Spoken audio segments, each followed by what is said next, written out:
As you may have heard a while ago, a number of Diablo fans had the audacity to express concern that one of the most beloved hallmarks of the PC gaming scene was being gutted so that Blizzard could make a quick buck from exploiting the Chinese market. Do you guys not have phones? Yeah, you guys all have phones, right?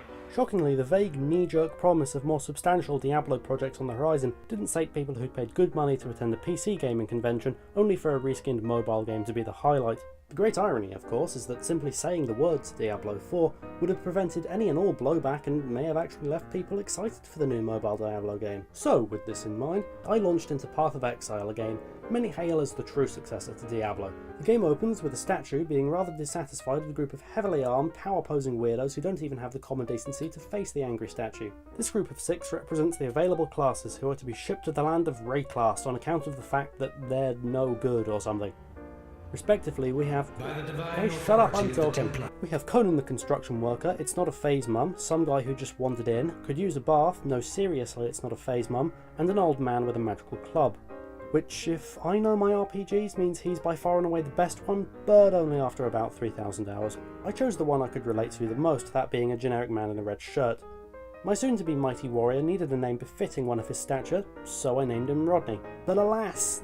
Swords McGee and Sword McGee were also taken, much to my dismay. It was at this point, however, that it occurred to me that I was taking the wrong approach, and the name had to be one of my own imagination. As such, I bestowed my red-shirted avatar with the name, nay, title, Koth Rickenbor Chinian, for short, Rick, occasionally Ian. Upon starting my journey, I washed up on the shore of the Twilight Strand, which is like a significantly more sinister Bournemouth, or a just as sinister Eastbourne. I found a rusty sword and a dying fellow exile. We spoke for a bit, but alas, our riveting discussion was interrupted by a hungry corpse. One would assume that hunger and corpses would be mutually exclusive concepts, but you'd be wrong.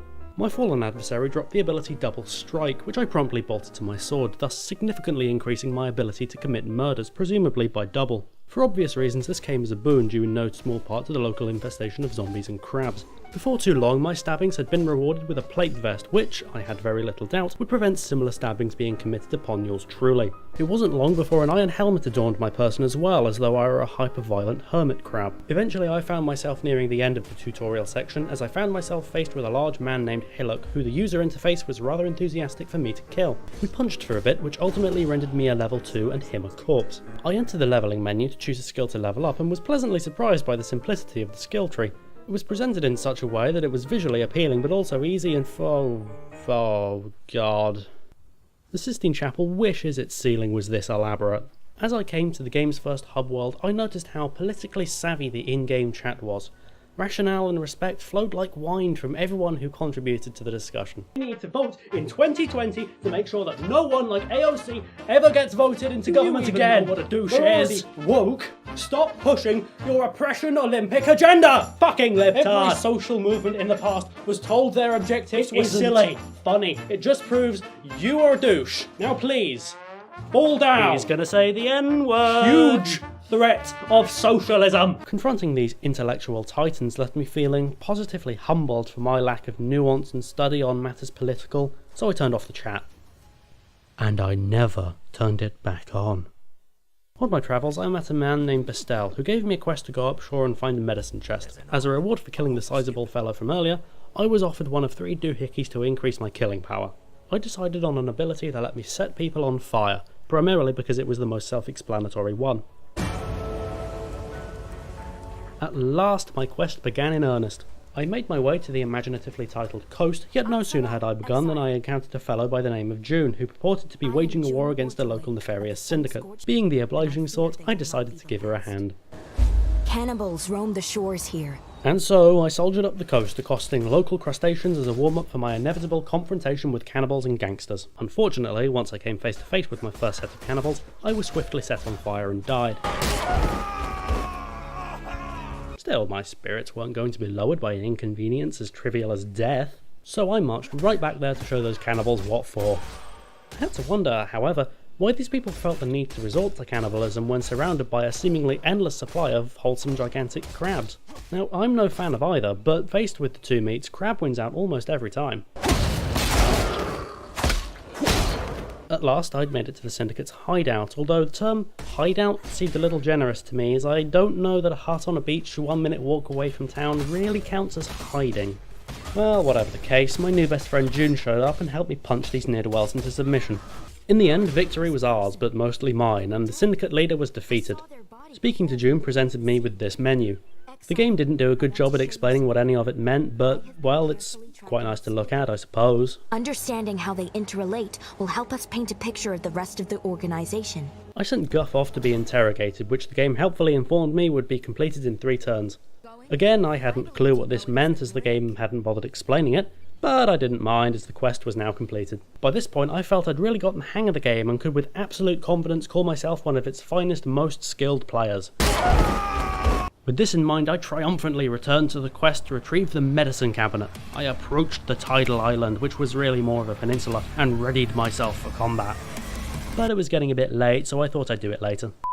The next day, as I made my way back to the tidal island, the fort I'd dismantled the day before had sprung back to life with a new goon in charge. For a syndicate as malicious and dangerous as this, they don't seem to know a thing about varying their hiding places. Well, no matter, I thought, as it simply gave me the opportunity to punch some more ne'er-do-wells and the crabs that follow them. How did I lose a bloody cage match? Following this minor distraction, I participated in the noble game of inventory Tetris, the closest I would dare come to actual sport. Not long after this, I was set on fire and once again, died. I vowed to no longer be distracted by petty things such as syndicates or immolation. No, this time I was headed straight for that fetch quest. Right after I'd shown the pyromancer who killed me what for. I scouted around the tidal island to find what I was after, expecting a lengthy search, but, to my surprise, it was just being carried by this chap here. Him being imbued with freezing powers, I deduced that fire was the easiest way of dispatching him. Good old-fashioned stabbing is also effective. At last I was ready to finish this mission that had dragged on all too long. Travelling back to Lioneye's Watch was a simple matter of thinking with portals. For my efforts I was once again offered a choice of 3 MacGuffins. I chose the one that increased my movement speed, but then I was faced with a number of things significantly higher than the number I can actually count to. I chose one of them more or less at random in a move I'm sure made a pro player's spine tingle. I was then given a new quest, one which, creatively, involved going to a place and killing some things. "Can do," I chirped enthusiastically before getting to it without a moment's hesitation. Giddily, I entered the brand new locale, the Mud Flats, only to find my very best friend June waiting for me. Friendship and affection were one thing, but I was growing suspicious that she was following me. The clues were all there. She was always waiting wherever I went. She was always concocting some excuse to talk to me. She outright told me she'd been following me when we first met. I have surreptitiously been observing your movements since you washed ashore. In retrospect, that was really the only sign I needed. This would be a wonderfully straightforward quest. Firstly, for the objective's simplicity, but also because of how easy they are to cut to— Oh. There were now only a few monsters remaining, including the mini-boss for this section, a necromancer whose name I'd decided was Colin. While on this mission, I'd happened upon an ability called Spark, which I was enthusiastic to try out. To be blunt, this one underwhelmed me. I can't see sparkles replacing on-command fire. After that was over with, I came across another part of the Immortal Syndicate story, which, as you might guess, involved hitting goons with swords until there were no more goons to hit with swords. The caravan mission led me to my first encounter with Riker Maloney, who sounds like the pen name of an erotic noir writer. We ran into each other in subsequent Syndicate missions, and at no point did his name ever seem any more sensible. Somehow, trusting this Riker Maloney feels like a mistake. See, even she knows it's ridiculous. Once I'd taken some things to a thing, I entered the submerged passage. Here I got my first taste of something resembling a dungeon in this dungeon crawler. It was at this point I came across, as was frankly becoming a touch predictable, another Syndicate outpost, and my old, preposterously named friend Riker Maloney. As you might be able to guess by now, I punched him until he could be punched no more. Eventually I reached the ledge, which was filled with a traditional medley of cannibals and skeletons, but also that most dastardly of avian species, the seagull.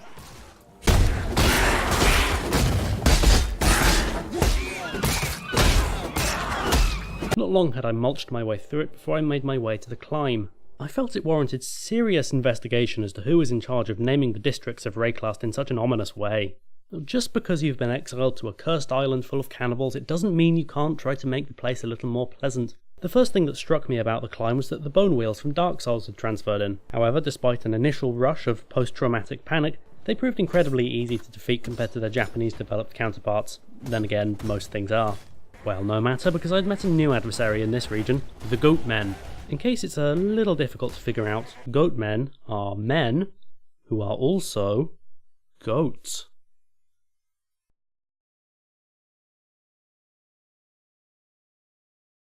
The most curious thing was the mini-boss for this region. The fawn opened with a curious strategy: it killed all its minions at once. It seems to me, a master strategist, that having lots of people punch someone is more likely to result in victory than having one person punch something. In any case, the boss had resulted in a witchy woman named Navali being freed from a cage. She was glowing purple, which I suspected might be the result of a fungal infection. The Mother of Death likes to play these little tricks on me. After our brief conversation, she made her way back to town, presumably to find some cream. At last, I found my way to the lower prison. I found it curious that the first thing the game encouraged me to do was to give up and go back to town, especially after encouraging me all this way, but frankly, give up and go back to town is my middle name, so after all too brief a preliminary explore, I teleported back and stopped recording, mainly because I was dropping frames like an art dealer who'd lost his hands in a violent palette knife attack. Overall, my first impressions of Path of Exile were positive. It was Grinding Gear Games' aim to create an ethical, free game that would continue to be fun whether or not you invested money into it. If my first 4 or so hours are anything to go by, they succeeded. With this said, I have to question if $20 really counts as a micro-transaction. Most things in the store were pretty dear, and I could only really recommend them to hardcore players, people who have invested at least 100 hours already. The fact it uses make-believe fun bucks instead of just telling you how much it costs in real-world money also made me tilt an eyebrow. In my experience, most companies do this to help disguise the fact that their microtransactions aren't actually all that micro. Regardless of that, the microtransaction economy still stands head and shoulders above, say, Assassin's Creed Odyssey, which is so desperate for microtransaction cash that they deliberately gimped their own levelling up system to be as sluggish and monotonous as possible, while at the same time openly admitting their game is a waste of time. Ubisoft, you avaricious simpletons! Will I keep coming back to Path of Exile?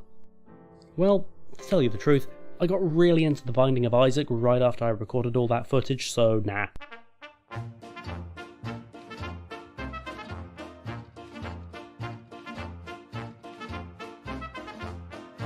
Not long had I made my way through it before I made my way to the climb. That's not a line.